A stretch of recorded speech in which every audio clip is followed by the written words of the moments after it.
When you walk in the room, you see this very expansive tableau of women sitting around yellow cloth-covered tables.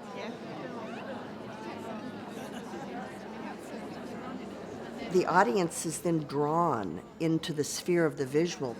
They are also part of the performance. Genetics, illness, children, finances.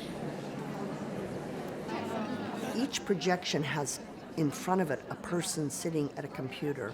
I spent some time in South Africa in the early 70s. That person is transcribing their personal narrative as they write themselves into history. And it was a 1,000,000-word corpus, and half of that was spoken English. I should say very clearly, this is actually not a project about aging, and not a sentimental project about older women and isn't that nice how we should take care of them. This is a project about discrimination and inequality. So they understood that in Tate Learning. They created a series of workshops. They brought 250 women, each of whom participated in helping us frame the discourse that would take place during the piece. Women inserted their histories on a timeline on the wall. Their first moment of revelation, something that prompted them to activism, something they noticed early on. We were told at school we had to wear suspender belts and stockings instead of socks. It was just the school rules. And I thought, I'm not doing this. I rang up my mum and said, I've been to Greenham today.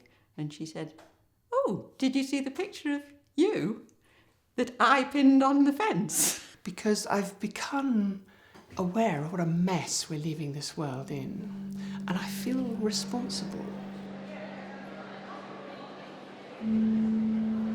The last element of the project was the kitchen table.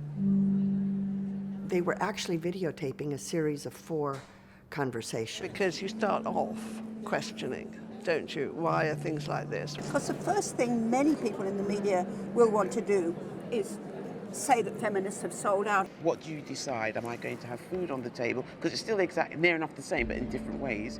Or am I going to go to that meeting? Those women participated in a very intense and directed conversation about their various forms of activism and their histories and what they thought was needed, going forward. We're here because other people campaigned for equal rights for women to be educated. Even if we felt we had resolved it in some way for ourselves, it's still being struggled over now.